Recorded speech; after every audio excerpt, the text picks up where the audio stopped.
My top 10 for Division I women's tennis goes as follows, and it includes North Carolina at 1, Texas A&M at 2, Pepperdine 3, Michigan 4, Georgia 5, Duke 6, NC State 7, Ohio State 8, Virginia 9, Texas 10. Yeah, I put them ahead of Iowa State because, look, Texas beat Iowa State.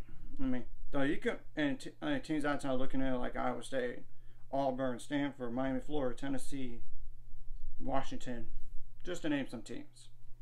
And of course, now the 1 through new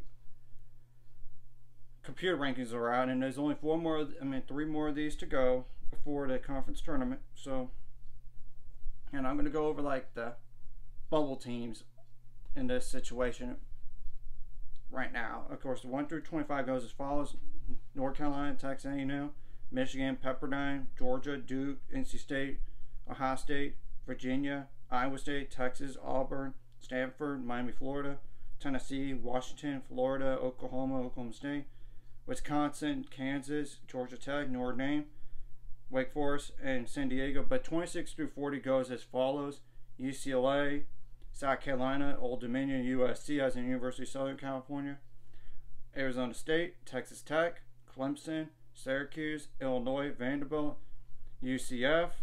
Even with that 7-9 record, Cal is 7-7. They better be careful with that 500 rule. I mean, and the same thing goes for UCF, because if they don't win their conference tournament, they're automatically out. It's a fact. I mean, Florida International University, Florida State, Boston College. Of course, 2 more teams will be like UNC Charlotte and Baylor. Now, I'm going to go over like the bubble teams right now, and they would be including, the cut line right now is 42. Of course, the only reason why UCF would be in is they're an American leader right now. So UCF would be, I would consider, on the bubble. Cal, with that 7-7 record, they're on the bubble. Because if they don't win their conference tournament or get above 500, they're definitely out of the tournament. Of course, if you're below 500, yeah, you win a conference tournament, that's a different story. That is a different story. Florida National, Florida State, Boston College, Charlotte, Baylor. So that's 1, 6, 7. One more team to add is like Vanderbilt. They're number 35. So you have to be careful too, because they're 11-9 as well. So UCLA is 8-5. That's number 26. They just need to avoid that 500 rule, and I think they're in the tournament. Of course, teams outside the cut line right now would be Oregon, Rice, Arizona, Loyola Marymount, Purdue. So that's the next 4 out. I mean, first 4 out. Purdue would be on the next 4 out. I can't say Princeton because they're Ivy League leader right now. Kentucky's number 49, Alabama number 48, and LSU number 52. So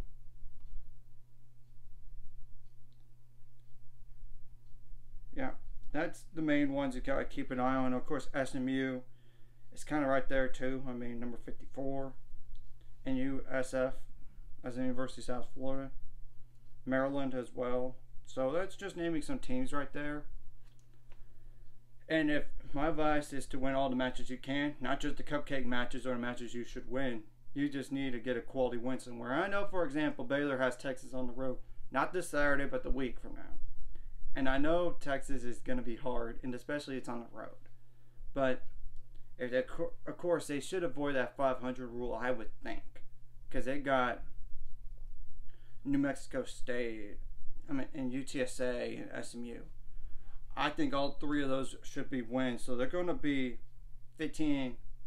They should be 15-11 prior to that Texas match, I would think, in theory.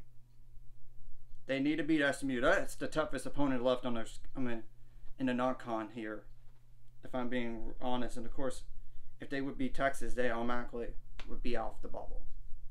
That's just naming one example. And if you want to look at the other schedules for these bubble teams, you can. And kind of go to, like, you go to collegetennisranks.com and go like to projected rankings, and it shows you like which teams are in, which teams are out. and all that. Anyways, if you like this content, like and subscribe, and see you guys later. 5 subscribers, we're on the road to it. Let's go.